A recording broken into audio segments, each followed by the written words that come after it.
My parents never wanted me, so they bought me a broken car in hopes I'd crash somewhere and they wouldn't have to see me again, but they ended up losing both their sons this way. The parents' favoritism towards my older brother, 20M, was always obvious.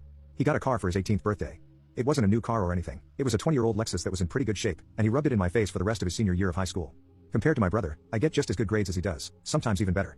I worked my hardest in the hope of fairness, and I even did some volunteering, cleaning up garbage in my local area. But then my 18th birthday came and went a few weeks ago. The only thing I wanted, the only thing I was hoping for, was a car. I wasn't expecting something like a new car or a sporty car, just something reliable like my brother got.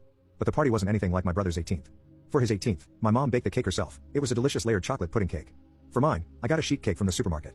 For his party, they got a DJ. For mine, it was my dad's old boombox with a couple of mixed CDs. We went through the whole party, and I figured my parents might have just been waiting to spring a surprise gift on me. But that didn't happen. I asked them as things were wrapping up why there was no car when my brother got one, and they said they felt like he'd worked harder for it. I asked what he did that I didn't do because I did all of that and more. My grandma was nearby and heard everything. She then asked them why as well. She ended up lecturing my parents, saying she was extremely disappointed in them for showing favoritism. Then she proceeded to announce to everyone still there that my parents thought it was fine to get their firstborn son a car and a DJ, but not their second. She even pointed out how much harder my parents tried for my brother's 18th birthday than they had for mine. My uncle was the first to stand up and say something, followed by everyone else who hadn't left yet. I ended up just walking away and going to my room to sit and think.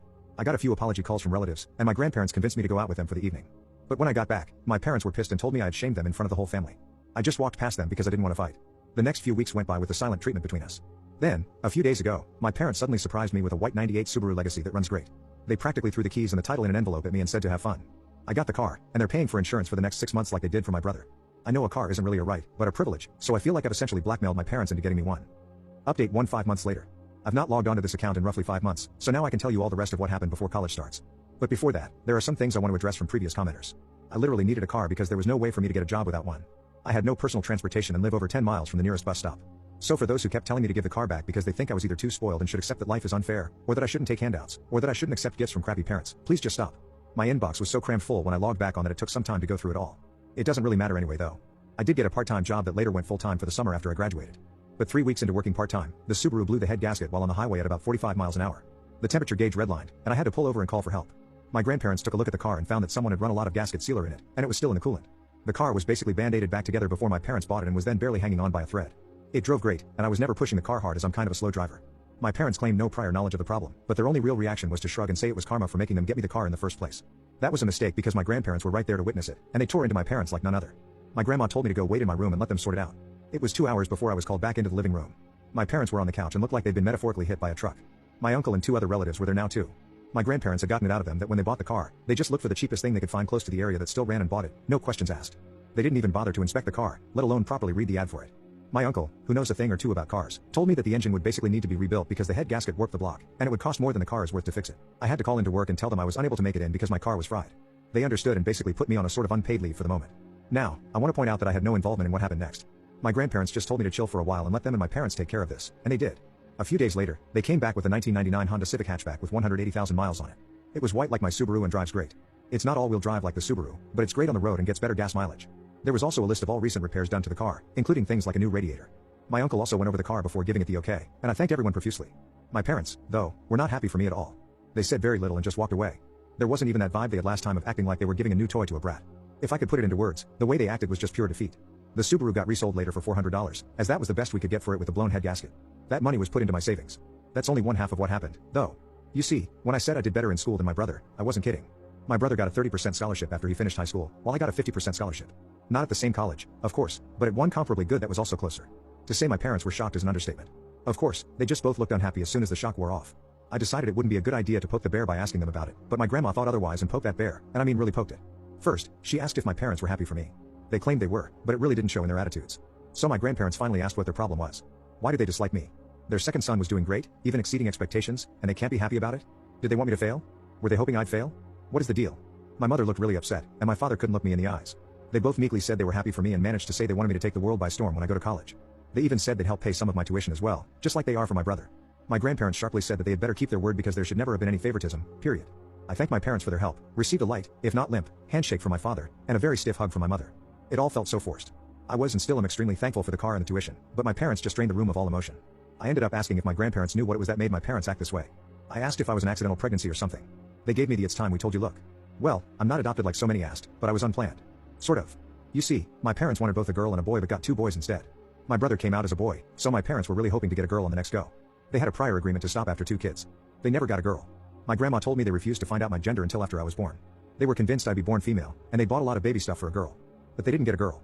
My grandma said I ended up using all of my brother's hand-me-downs until I was 3 years old because my parents had bought so much girl stuff in advance that they couldn't use. So, I was just a disappointment to them from the time I was born. My grandparents said they know my parents are screwed up, but they've been this way for so long that there's no point in expecting them to change. Since then, my parents haven't spoken to me much about college. In fact, they ignore the subject as much as they can. Thanks to some of the warnings I got from people who messaged me, making me paranoid, I called the college I've been accepted to and made sure to tell them that if anyone calls or emails pretending to be me, or if my parents call trying to say I'm not coming, they should call me for a double or even triple check if anything like that happens. I mean, I kind of doubt my parents would do that sort of thing, especially after everything that's happened, but I felt like playing it safe was the better option. There was something that I really didn't expect to happen. My brother called me out of the blue to talk. He said our grandparents had called and told him everything. He apologized for what happened in his own way and said he hopes that once I'm on my own, I won't need to come back. He actually admitted to me that when he finishes college, he's going to stay in the state he's in because he likes it there. Our parents really want him to come back when he gets his degree, but it looks like that's not happening. I said I don't blame him, and I may do the same. The rest of the conversation was a bit awkward because we aren't really used to speaking to each other much anymore. My grandparents and the rest of the family held a surprise party for me over the weekend. They made it almost like a repeat of my brother's 18th birthday, with a DJ and a big chocolate cake my grandma made. I couldn't thank them all enough. My parents attended the party, but they were like wallflowers the entire time. They didn't say or do much, just stayed sitting at a far table in the corner and drank quietly. The look of defeat they had was even greater now. I think the party wasn't just to congratulate me, but also to rub it in my parents' faces that they should have done better. The rest of the family has made their disappointment in them clear. They seemed like they wanted to leave the party for a while. I can't say I blame them. They were being humiliated into staying where they were. My grandma said, "You're never too old to be taught a lesson in humility." As for my personal life, my part-time job went full-time after high school, and I've been working hard to build my savings before I leave for college. I made minimum wage, but a job is a job, and I want to leave it with my best effort put in before my 2 weeks notice is up. I doubt I'm going to be coming back here to make another update, so thanks for reading. Update 2 years later. I've been away for 2 years, and I kinda expected I'd be back to post one last time in 2024, because my brother went for a 4-year bachelor's degree, much like I currently am. For those who remember my previous posts, I'm the guy whose parents were verbally backhanded by the family for showing blatant favoritism toward my older brother, and I later found out from my grandma that the reason I was treated differently was because my parents had wanted their second child to be a girl. My grandma ended up admitting even more to me later, after I left for college. Before I was born, my parents were so convinced that I'd be a girl that they bought a bunch of girl stuff without even checking my gender through ultrasound. About a year ago, my grandma told me that my mother had tried to raise me as a girl for the first 6 months of my life. She was putting me in girls' clothes and calling me by a different name, and my father enabled it all. I know it's true because my grandma showed me old family photos of me with my brother when I was an infant, and I was wearing pink in all of them. There was even a visible name tag in some of the photos with the name my parents wanted for a girl. But once word got out, my parents stopped dressing me as a girl. My grandparents told my mother that trying to raise me as something I wasn't, without giving me a choice, was wrong. Though my family is rather old school, my grandparents are surprisingly open-minded people, and they put the hammer down on my parents, so the girl treatment stopped. But instead of getting new clothes, my parents gave me my brother's hand-me-downs for years until my grandparents noticed that too and did something about it. Finding out all of this made me realize that my grandparents kept my childhood from being far worse than it was, and they never told me until these past couple of years. I am incredibly thankful for them. My mother apparently struggled to call me by my real name for 2 years or so. Because my parents didn't get the girl they wanted, they refused to connect with me like they did with my brother, the boy they actually wanted. When my grandparents heard I wasn't getting anything new like my brother was, they threatened to petition for guardianship of me. They had evidence of the various things I described too. My parents couldn't stand for anything that could become a public scandal, so they stopped with the hand-me-downs and pretended to love me for a while. But as I got older, it degenerated into indifference, and maybe even into hate. I'm not sure. Hate means you still care in some way, but indifference is the actual opposite of love. I just know my parents couldn't accept that their favorite son wasn't the best at everything compared to their unwanted son. Since I moved out, they barely interacted with the family. They threw themselves into work, partly because the rest of the family forced them to contribute to my college, like they did for my brother. But also because, to them, working was the only thing that gave them a reason to tell everyone to leave them alone. My grandma suspects they've even slept in their cars a few times to avoid coming home. I only saw my parents at Christmas at my uncle's house for the past couple of years, and they barely even spoke to me. Now that I was living my best life away from them, I guess you could say they'd stopped bothering to act like I was their son. They don't want me anymore after the family humiliation they feel they'd suffered, even though they know they brought it on themselves. They've become workaholics who do little else. My grandmother told me my bedroom is basically exactly how I left it on the day I moved out. My parents have not even gone inside my room, but they kept my brother's room clean and ready for the day he'd finally come back home after college. Well, that didn't happen. They flew out to see him for his graduation and had a big celebration with him. I was not invited to go, not that I could afford it. But my grandparents went along, and they gave me the details. My parents were still convinced my brother would be coming back home. That's when he awkwardly told them he had already secured a job through an internship he'd done the past year and had found an apartment of his own too. My father became furious, and my mother lost her mind crying and begging him to come home. But he refused. You see, these past 2 years, my brother and I have reconnected a bit. He found my Reddit account and called me. He wasn't angry, just wanted to talk. He admitted to me that our parents put him through a lot as well. Our mother absolutely smothered him, especially when I wasn't around, and our father was quite strict with his expectations. The fact that I did better than my brother when our parents had invested everything into him just broke them. Now they're extra broken because my brother refused to come home with them. The way our parents treated my brother is also the reason we stopped connecting as siblings until these past couple of years. He did bully me at times when we were growing up, but that's because being the favorite went to his head. However, it was favoritism with strings attached, and when he realized that, he got counseling after moving out. My brother also has a girlfriend he met while in college, and he kept her a secret because he knew our parents wouldn't approve.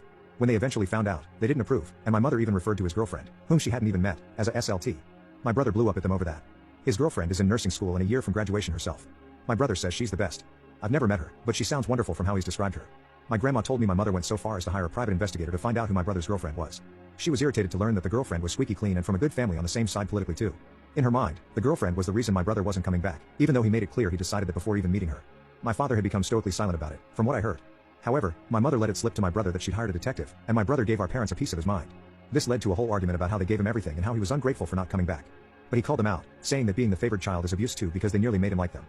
Hearing that broke my parents. My brother told our grandparents, and they staged another family intervention, one I was even involved in through a video call. My parents tried to ignore me, but even my brother told them to talk to me. We all told them enough was enough. They have 2 sons, and they needed to start treating us fairly. They had let something as idiotic as not being born the gender they wanted ruin their love for me from day one.